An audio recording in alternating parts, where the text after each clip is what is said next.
If you want to find out why I ditched the pill for good and why I think that you probably should too, keep watching.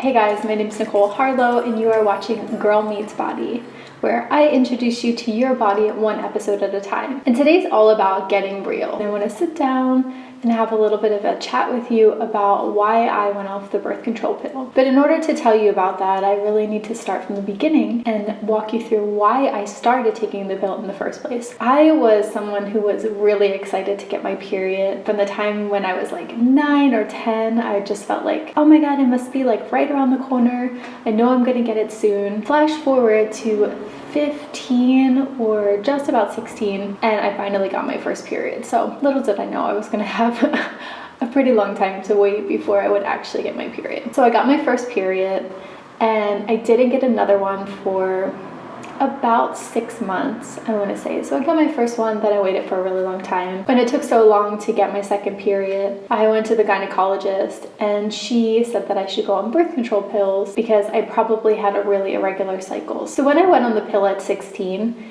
I had only had 2 real periods by myself. Like riding a bicycle with training wheels on, my body never really had the time to learn how to ovulate, to learn how to cycle normally. And this is something that I see that happens to a lot of my clients and young girls, that they're put on the pill at a really young age before their body even has a chance to figure out what it is actually supposed to do. So I was on the pill from ages 16 until about 21 or 22. When I was on the pill, I had gained a lot of weight. I had pretty constant anxiety. I was suffering on and off from depression. I had tried some antidepressants and I really didn't like the feeling at all. I had always been a really good student in high school and grade school, but when I got to college and I was on the pill, I started failing out of classes. I found it really hard to sleep at night, so I was somewhat of an insomniac. I was staying up all night, I was sleeping all during the day, I was missing my classes. I was kind of a wreck. When I think about myself emotionally from the ages of like 16 to 22, I think about someone who was kind of addicted to the drama and someone who was easily upset by things. So I feel like my trigger was really sensitive. Now around ages 20 or 21, kind of towards the ends of college, I was really getting into yoga. I was starting to practice meditation. I was starting to become more conscious about what I was putting in my body. I was switching my unnatural products for natural products. I was trying to eat more healthily.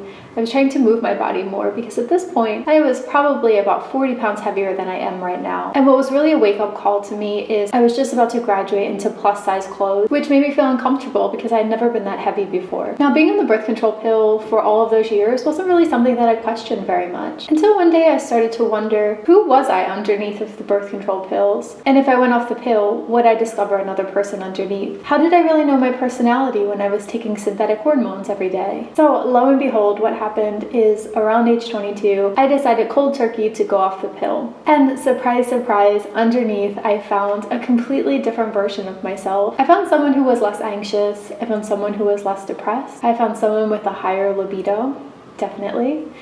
I found someone who didn't really sweat the small stuff as much as the old me did. I had spent so much of my formative years from 16 to 22 not really knowing who I was, and I was really surprised to uncover a different person, a cooler, calmer person that I actually liked better. But going off the pill wasn't just about my psychology. There was a couple other reasons why I went off it too, and I'm so glad that I made that choice. The first one was there are some really scary side effects about birth control pills. Not just the psychological effects, like greater rates of anxiety and depression, but also physical things like a low libido, like weight gain, and some other pretty scary things like blood clots and a higher rate of having a heart attack. But I think what's really important for me as well for going off the pill is I started learning and researching more about birth control pills and realizing that any of the symptoms that I had before I went on the pill, like an irregular period, were just waiting for me when I went off the pill. And that's the case for most women that have some kind of hormonal imbalance, because the pill only masks the symptoms. It doesn't take them away. So when we do go off the pill in time, what we find is the symptoms are waiting there for us. And often they're waiting and they're bigger and they're badder than they were before. So I knew that I wanted to be a mother at one day, and I wanted to give myself enough time to go off the pill to clear up any hormonal imbalances that I found when I went off the pill, and to get myself cycling normally and naturally. I'm really glad that I gave myself that time, because what happened is when I went off the pill, my period didn't come back. Now, in my mind, I felt a lot better. Psychologically, I felt a lot better.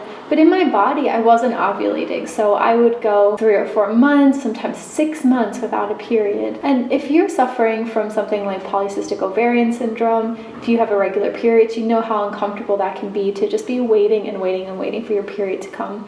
I spent so much money on pregnancy tests. I went to all different kinds of doctors and asked for lots of different tests. And here's what it came down to. I was diagnosed with polycystic ovarian syndrome, which is at its core, 1, an insulin issue, and 2, an ovulation issue. But what was so intensely frustrating for me is that when I went to the doctor to see what was going on with my body, the only answer that I ever got was, the only thing that you can do is go back on the pill to help clear up the symptoms. And when I would ask any kind of questions about my fertility, about my ovulation in the future, about my hormones in the future, the only answer that I ever got is, let's just cross that bridge when we get there. And that was so intensely frustrating for me. I wanted answers then. I didn't want to go back on the pill. I didn't want to cover up these symptoms only to have them re-emerge again 5 years down the line or 10 years down the line. So I committed myself to being my own best health advocate. I took my own health in my own hands. I learned everything that I could about PCOS. I changed my diet completely. I cut out everything toxic that I could from my life. I switched up all of my products to make sure I was using things that were natural. I exercised. I practiced yoga. I learned ways to manage my stress through meditation, through journaling, through counseling. I took targeted supplements, and in time, I got my period back. I'm happy to report that for years now, I've ovulated every single month. I have beautiful, bright red periods that are 28 to 30 days apart. I don't take any pills. I haven't been on birth control pills for 12 years, and I was able to heal and reverse my PCOS. And I think that you can too. I think with the right help and with the right support and knowledge, you should also feel empowered to go off the birth control pill, especially if you're using the pill for something other than contraception. If you're using it to mask an underlying hormonal condition like hormonal acne, like PCOS, or something hormonally mood related, I want you to feel empowered to take back your own hormonal health. Stay tuned for some more episodes in this part of the series where I'm getting real with you about my experience with birth control pills and with healing my PCOS, in the hope that it inspires you on your hormonal health journey too. Now, if you're not sure what the heck is going on with your hormones, check out the link below and take my hormonal archetype quiz. It's completely free.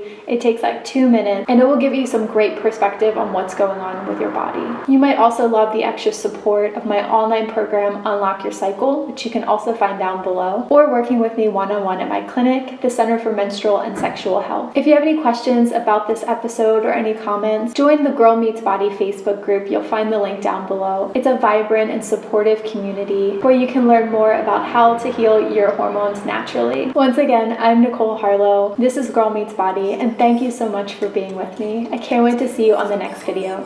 Bye! I swear I never thought it would matter if I'm gone.